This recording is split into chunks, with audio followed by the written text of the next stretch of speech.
নমস্কার, ভাস্কর চক্রবর্তী বলছি ওম ERP take থেকে। আজকের ভিডিওতে বিশেষ কিছু কথা বলবার জন্য এসেছি। সেই কথাগুলো হচ্ছে, অ্যাট প্রেজেন্ট সিচুয়েশানে লাস্ট অলমোস্ট 1.5 মাসের উপর যে পরিস্থিতি চলছে এবং এই অ্যালার্মিং জোনে বহু মানুষের কর্মসংস্থানগত যে সমস্যা সেটা তৈরি হয়েছে এবং লোকের মধ্যে একটা ভীতি তৈরি হয়েছে যে আগামী দিন হয়তো এর থেকেও কিছু খারাপ হয়ে যাবে। ভীতিটা হওয়াটাই খুব স্বাভাবিক, কারণ গত বছরে আমরা দেখেছিলাম আমাদের যে সময়টায় লকডাউন পিরিয়ড, তারপরে আমাদের যখন আস্তে আস্তে স্থিতি হয়েছিল তখন অনেক মানুষের অনেক রকম অর্থনৈতিক সমস্যা, কর্মসংক্রান্ত সমস্ত কিছু তৈরি হয়েছিল। তো সেই পূর্ব স্মৃতিটাই আর কি এবারও সেরকমভাবে নানাভাবে নাড়া দিচ্ছে। এটা খুব স্বাভাবিক ব্যাপার।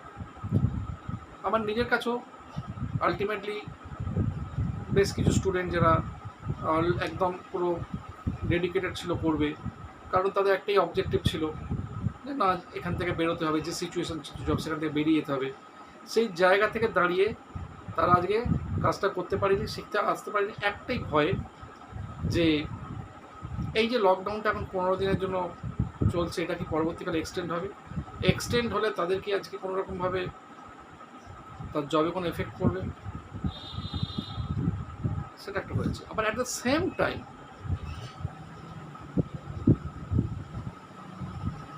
11 জন স্টুডেন্ট আজকে নিয়ে এই জাস্ট মে মাসে, আজকে ধরুন 21 তারিখের মধ্যে জয়েন করেছে। আপনি যদি বলতে চান, আমি বিভিন্ন লেভেল থেকে, হালিশহর থেকে জয়েন করেছি, দূর করছি, ঝাড়খণ্ড যেটা হচ্ছে কি ধানবাদ, সেখান থেকে স্টুডেন্ট জয়েন করেছে, আমার লোকাল এরিয়া থেকে স্টুডেন্ট জয়েন করেছে, কলকাতা থেকে স্টুডেন্ট জয়েন করেছে অনেকে, ঠিক আছে। এবং কেউ 2-3 মাস আগে কথা বলে রেখে দিয়েছিল, তারা এই টাইমেই জয়েন করেছে। কেন? তারা একটা জিনিস বুঝে নিয়েছে। তাদেরকে আমি একটা জায়গাতে জাস্ট পরিষ্কার দেখিয়ে দিয়েছি যে শেখার মতো যে সিচুয়েশান, শেখার মতো যে পরিস্থিতি, শেখার মতো যে মানসিকতা, শেখার মতো যে উপযুক্ত সময়, সেটা কোনো দিন যখন প্রচণ্ড কাজের চাপ থাকে তখন হয় না, যে কাজের যে লেভেল থাকে। তো এখন আমরা কিন্তু কোনোরকমভাবে জবের মধ্যে নিজস্ব চেঞ্জেস আনতে পারছি না, জায়গা হচ্ছে না। তাহলে আমরা এখন কি সেইটাকে শেখার পারপাস ইউজ করবো? এই জায়গাটা কিন্তু মানুষ বুঝতে পেরেছে। এবং খুব ফ্র্যাঙ্কলি স্পিকিং, এই মাসে আরও অ্যাটলিস্ট 8 থেকে 9 জন যারা কিন্তু ধরে বসে আছে যে কোনো সময় জয়েন করবে। কিছু স্টুডেন্টের একটা কনফিউশন রয়েছে, আমি সেই কনফিউশনটার জন্য আজকে আমি এখানে এই ভিডিওটাতে এলাম। এই মুহূর্তে সোকল কিছু ইনস্টিটিউট একটা নতুন বাতাবরণ তৈরি করেছে। এসএপি হায়ার ভার্সন হচ্ছে S/4HANA। স্টুডেন্টকে কনফিউজ করা হচ্ছে, কিন্তু আপনাদেরকে বারবার করে বলছি এখানে হায়ার ভার্সনের ব্যাপারটা নেই। এক্স্যাক্ট অবজেক্টিভটা বুঝুন, এক্স্যাক্ট স্ট্রাকচারটা বুঝুন। আমাদের এসএপি ইসিসি যখন আগে ছিল তখন তার ডেটাবেস লেভেলটা ছিল ওরাকেলের। সেই ডেটাবেস লেভেলটা 2011-এর পর আস্তে আস্তে ওরা মডিফাই করেছে, করে ওরা চেঞ্জ করেছে, করে ওদের নিজস্ব ডেটাবেস করে নিয়েছে এসএপি হানা। এরপর 2015-র পর ওরা আস্তে আস্তে ইন্টারফেসটাকে চেঞ্জ করে। সেই চেঞ্জেসটা এখনও জারি রয়েছে, এখনও কন্টিনিউয়াস এভরি ইয়ার চেঞ্জেসের আপডেশন হচ্ছে। আপডেশন হচ্ছে। প্রথমে এসেছিল সিম্পল ফিনান্স, তারপরে আস্তে আস্তে সেটা এখন S/4HANA ফিনান্স, লজিস্টিক্স এভাবে চলছে। এবং এই যে S/4HANA যেটাকে বলা হচ্ছে এখন S/4HANAই চলছে, আজকের দিনে আমি দাঁড়িয়ে বলে দিচ্ছি, আমি অন্ততপক্ষে 6 থেকে 7 জায়গা থেকে এই বিভিন্ন লেভেল থেকে, ইন্ডিয়ার লেভেল থেকে S/4HANA শিখেছি, বিভিন্ন ট্রেনারের কাছ থেকে। 99% জায়গাতে তারা চেঞ্জেসটা বলে দিচ্ছে, মানে যেটা ইসিতে ছিল সেই লেভেল থেকে যে চেঞ্জেসটা হয়েছে, তার মানে চেঞ্জেস যেটা হয়েছে মানে কিছু তো চেঞ্জেস হয়নি। এবার কোয়েশ্চেন যে কতটা চেঞ্জেস হয়েছে, কতটা চেঞ্জেস হয়নি। ফাইন্যান্সের ক্ষেত্রে মিনিমাম 50% বা 55% অ্যাজ ইট ইজ রয়েছে।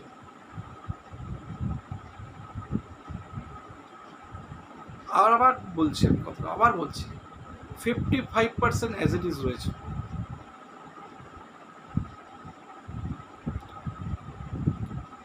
কিছু টপিক সিস্টেমেটিক্যালি টোটালি চেঞ্জেস হয়ে গেছে,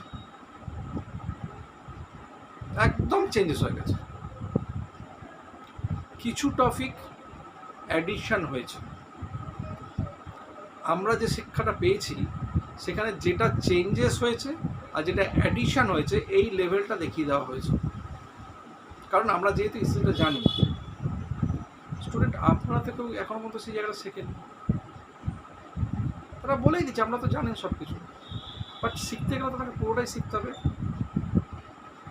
এখন অনেকেরই ডিম্যান্ড হচ্ছে আমি ওটা শিখবো কেন, বাট যে সমস্ত ইনস্টিটিউট খুব চালাকি করে এই S/4HANA গল্পটা নিয়েছে, তারা কিন্তু দুটো কোর্সের একটা মার্জ আপ জায়গায় নিয়েছে, কোর্স ফিসটাকে তুলে নিয়ে চলেছে, পিক আপ করে বিল্ড আপ করে নিয়ে চলে যাচ্ছে। ল্যাঙ্গুয়েজটা কি দিচ্ছে, গার্জিয়ান আমাকে সব বলছেন FICO হানা মোডে। আমি এইরকম ধরনের ল্যাঙ্গুয়েজ শুনিনি কোনো মোডে হয় কিনা। ফ্রেন্ডস, একটা কথা বলে দিই, এসএসসি কিন্তু SAPর একটা নিজস্ব গাইডলাইন তার ব্লগেই রয়েছে, এটা 2025 অবধি চলবে, তারপরে সাপোর্ট করে দেবে। কিছু স্টুডেন্টকে এরকমভাবে কনফিউজ করা হচ্ছে যে এটার কোনো কাজেই লাগবে না। আপনার যদি স্টুডেন্ট লাগে আপনি নিয়ে নিন, বাট এরকম মিথ্যে কনসেপশন দেবেন না স্টুডেন্টকে। It's a very wrong conception. গতকালকেও আমার স্টুডেন্ট ইসিতে ইন্টারভিউ দিয়েছে,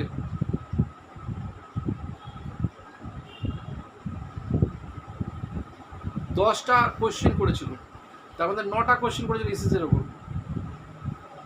S/4HANAর কনসেপ্ট কতটুকু জিজ্ঞেস করেছিল। আজকে আমি ভিডিওটা করতে বাধ্য হয়েছি, কারণ আমার কোনো প্রয়োজন ছিল না আজকে পার ডে 8টা-9টা করে ক্লাস নেওয়ার পর, যে রাত্রিও ক্লাস আছে, আবার সকাল থেকে 7টা ক্লাস হয়ে গেছে, এনার্জি নেই, কিন্তু আমাকে বসতে বাধ্য হয়েছি। শুধু এই রং কনসেপশনটা লোকের মধ্যে ফ্লো আপ হচ্ছে। কোনো মানুষকে আর্থিক দিক থেকে মিথ্যে কথা বলে ভুল বুঝিয়ে কোনোদিন রোজগার করাটা এটা চরম বিরোধী। আমি না পারলে সারেন্ডার, বাট মিথ্যে কথা চলে না।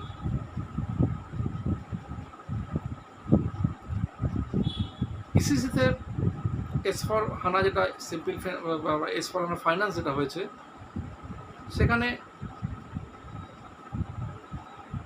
ইনিশিয়াল পার্টে যেটা কন্ট্রোলিং এরিয়া ওরিয়েন্টেড পার্টে একটা বড় চেঞ্জেস আছে। কারেন্সি পার্টে যথেষ্ট চেঞ্জেস হয়েছে, ওখানে অনেক কনসেপশন ঢুকে গেছে।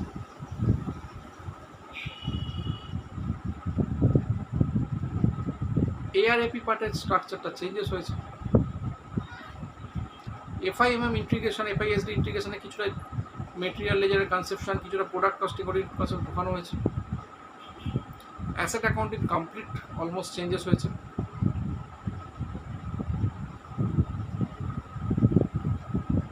তো এই টোটালি সামহাও একটা চেঞ্জেস দেখা যাচ্ছে।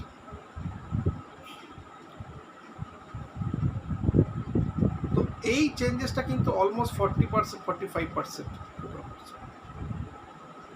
তো আপনাকে যদি 1 থেকে 50টা টপিকের মধ্যে 1 নম্বর, 5 নম্বর, 7 নম্বর, 10 নম্বর, 12 নম্বর এগুলো সেখানে আপনি শিখতে পারবেন টোটাল টপিকটা। আপনি S/4HANA শিখলেও আপনাকে কিন্তু শিখতে হবে একদম বিজ্ঞান। S/4HANA শিখতে গেলে ওটাও তো স্ট্রাকচার, এই স্ট্রাকচারটা তো জানতে হবে। সেটা আপনি এসএসসি দেখুন না S/4HANA দিয়ে দেখুন, আজকে আপনি এসফরহানা শিখে চলে গেলেন, কোনো অসুবিধা নেই, সমস্ত কিছু। কোনো কারণে আপনাকে যদি ইসিসি ওরিয়েন্টেড কোয়েশ্চেন ফট করে দেওয়া যায়, এটা আগে কী ছিল তখন বলতে পারবেন? আপনার কাছে কোনো গ্যারান্টি আছে কেউ কোয়েশ্চেন করবে না? আপনি কি কোনো সিকিওর যে আপনাকে ইসি থেকে ইন্টারভিউ আসবে না?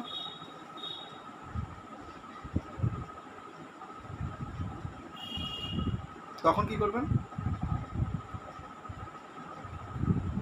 তাহলে এটা সব থেকে ভালো ওয়ে হয় যে আমরা ডেফিনেটলি এসফরহানাকে টার্গেট নিয়ে চলবো, এবং মানে প্যারালালি একটা এসএসসি পার্টকে যেমন শেষ করলাম, তারপর দেখুন অ্যাসেট অ্যাকাউন্টিং, আপনি যদি খুব ভালো করে অ্যাসেট অ্যাকাউন্টিং ইসিতে শিখতে পারেন, then only you can understood the difference between the asset accounting from ICC to এসফরহানা।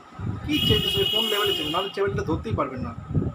আপনি চেঞ্জেসটা বুঝে গেলেন, দেখছি চেঞ্জেস যেটা হলো শিখে গেলেন, কিন্তু অ্যাকচুয়াল চেঞ্জেসের মিনিংটা কি, অবজেক্টিভটা কি, ফাংশনালিটি কিছু বুঝতে পারলেন না, খুব প্রবলেমে পড়ে যাবেন। কিন্তু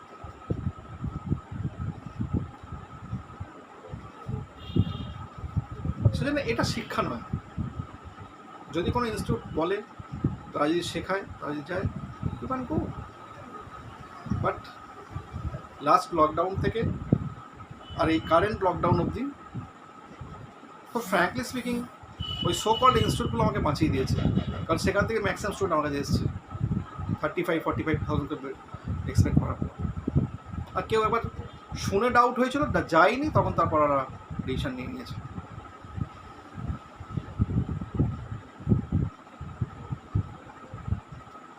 এসএপি কোর্স যদি প্রফেশনালি খুব ডেডিকেটেডলি করা যায়, ইট উইল টেক টাইম, কোনো সন্দেহ নেই। আপনাকে কোনোদিন আমি বলতে পারবো না আপনি এসএপি 6 মাসের জন্য শিখুন, 7 মাস বা 8 মাস 10 মাসের মধ্যে চাকরি পেয়ে যাবেন, কোনোদিন পসিবল নয়, এটা বলা সম্ভব নয়। তাহলে আমি করবো কেন? হ্যাঁ, কেন করবো, রাইট, এই জন্যই করবেন। This is nothing but A secured investment. আপনি এটাকে যদি ধরে থাকেন, you will get secured benefit in your future. ও আপনাকে পিড দেবেই দেবে। এসএপি এটা একটা এক ধরনের সুপারস্টিটাস বলতে পারেন, এটা সংস্কার বলতে পারেন। আমি এটা আমার দীর্ঘ 8.5 বছরের এক্সপিরিয়েন্সে দেখেছি, এরা ভীষণ ডেডিকেশনকে জাজমেন্ট করে, কার কতটা ডেডিকেশন আছে, কে কতটা একে সময় দিতে চাইছে, কে কতটাকে ভালোবাসছে। আমি দেখেছি বহু স্টুডেন্টের মধ্যে খুব তাড়াতাড়ি করে ফেলবে মানসিকতা, রং প্রসেস, ডিস্ট্রাকটিভ অ্যাটিটিউড, হয়নি, হবেও না।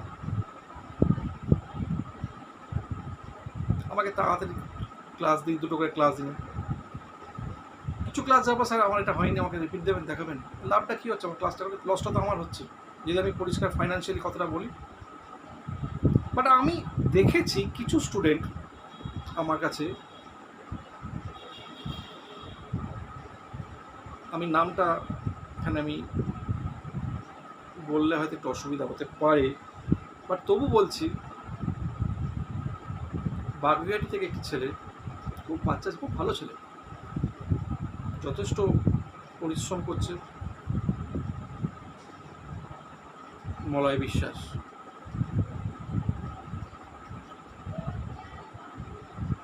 ও প্রথম থেকে 2টো ক্লাস চেয়েছিল, কিন্তু পরবর্তীকালে আমি ওকে বললাম তুমি একটা করে করো ভাই। খুব ডেডিকেটেডলি ক্লাসগুলো করেছে, খুব সুন্দরভাবে ক্লাসগুলো শেষ করেছে, অলমোস্ট 70% কাছাকাছি ওর সিলেবাস শেষ হয়ে গেছে, এখন খুব সহজেই ধরতে পারে। ওকে কিন্তু আমি ওই থিওরিটা দিয়েছিলাম, তুমি একটা করে ক্লাস করো। আমাদের হাওড়ার একটি ছেলে, কুমারজিৎ বলে, খুব ভালো ছেলে, ভীষণ ভালো ছেলে, ভালো কনসেপশন,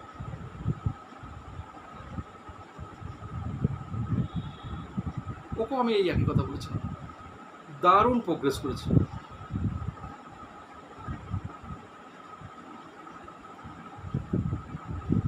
খুব সুন্দর প্রোগ্রেস করেছে।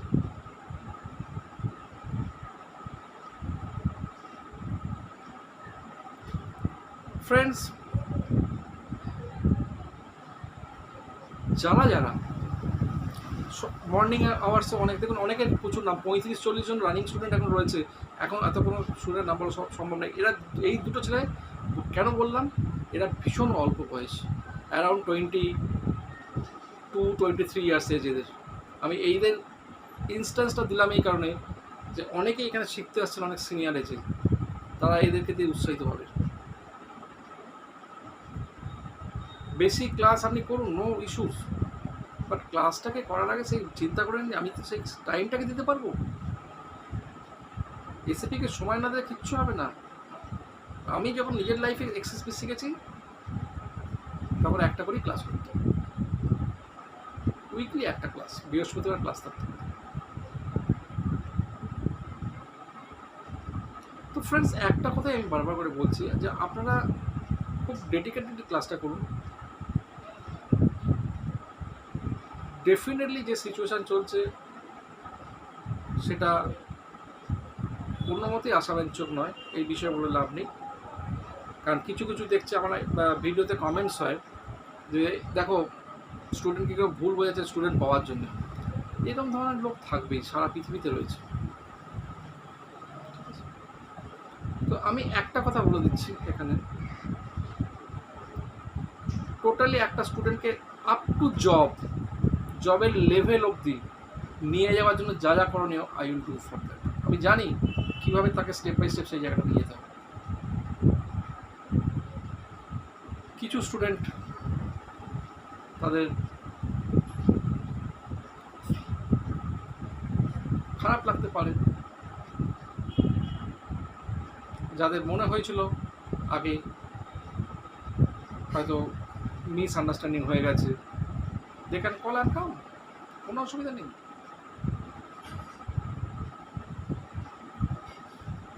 যে সিস্টেমে অনলাইন সিস্টেমে 1:1 প্রসেসে এসএপিকে একটা প্রোগ্রেস করে নিয়ে যাচ্ছি, লাস্ট ইয়ারে আমি যেখানে পার ডে 2 ক্লাস কি 3টে ক্লাস করাতাম, এই ঠিক এই এতে আজকে দাঁড়িয়ে পার ডে 9টা ক্লাস করাতে হচ্ছে। এটা কেন হয়েছে? এটা হচ্ছে যে ডেডিকেশনটা দিয়েছিলাম স্টুডেন্ট সেটাকে আমাকে রেসপেক্ট দিয়েছে, আর প্রত্যেকটা স্টুডেন্ট আমাকে সেই জায়গাটা হেল্প করেছে। কোথায় স্টুডেন্ট, এই দুর্গাপুর থেকে স্টুডেন্ট কাজ ক্লাস করছে, খুব ভালো ক্লাস করছে। 2 বাচ্চা মেয়ে ক্লাস করে, ফ্রেন্ড, ওরা দুজনে খুব সুন্দর প্রোগ্রেস করেছে, খুব সুন্দর প্র্যাকটিস করছে ওরা। কিছু কিছু ম্যাডামরাও ক্লাস করছে, খুব ভালো প্রত্যেকে। এবং একটা এত সুন্দর সিস্টেম হয়েছে, প্রত্যেক দিন ক্লাস করে প্রায় সময়তেই স্টার্টিংয়েই তার প্র্যাকটিস আমাকে দেখিয়ে নেয় যে আমার এই জায়গায় প্রবলেম হয়েছে। এই সুযোগটা আপনি কোথায় পাবেন, কে দেবে আপনার? কী দরকার আছে আপনি কী করছেন না করছেন আমার দেখার? এই তো এই অ্যাটিটিউড আলটিমেটলি।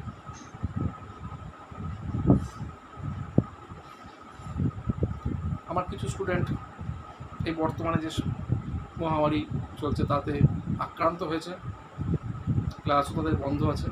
ভয় পাওয়ার কোনো কারণ নেই, কিছু কেউ না থাকুন তো আমি আছি, আমি ক্লাস শেষ করবো, আমি যেভাবে বুঝে নেবো, আপনার কোনো ওইসব দিকে চিন্তা করতে হবে না, কোনো রকম চিন্তা করবেন না,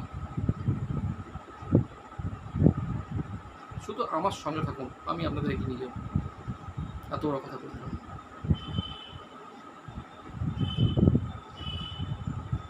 এই দায়িত্ব কেউ নেবে না। তো ফ্রেন্ডস, আমি আজকে ফাইন্যান্স নিয়ে কথা বললাম, অনেকটা বড় ভিডিও হয়ে গেল, খারাপ লাগতে পারে, ভালো লাগতে পারে। আর আমি একটা জিনিস দেখেছি, দেখবেন আমি কোনো সময় কোনো ভিডিওতে কোনো দিন বলি না আমার চ্যানেলকে সাবস্ক্রাইব করুন বা ভিডিওকে লাইক করুন বা ডিসলাইক করুন। আমি জানি আমার স্টুডেন্ট যতজন আছে তারা দেখবে যদি সময় হয়, বাট এই সিচুয়েশনে দাঁড়িয়ে আমি বারবার বলছি একটা স্টুডেন্টকে আপনার ডেডিকেটেডলি এই টাইমটাকে ইউজ করুন। এই টাইম চলে গেলে জীবনে এই টাইম আর শেখার জন্য পাবেন না, এটা লাস্ট অপরচুনিটি। অতএব শেখার জন্য একটা আইডিয়াল সময়, ডেডিকেটেডলি আমরা ইউজ করুন, আপনারা সাকসেস পাবেনই পাবেন। সাকসেস পাওয়াটা কোনো ব্যাপার না। যে কোনো লেভেল থেকে জব পাবেন, যে জায়গায় জবে রয়েছে তার থেকে স্ট্যাটাসের ইমপ্রুভমেন্ট হবেই হবে, তাই আমরা গ্যারান্টি দিচ্ছি। তো ফ্রেন্ডস, সবাইকে অনুরোধ, ভালো থাকবেন, সাবধানে থাকুন। যা সিচুয়েশান চলছে এটা বলাটা খুব কতটা যুক্তি জানি না, সবাই সাবধানেই থাকুন, তবু বলছি সাবধানে থাকুন। যে কোনো দরকারে কল করুন,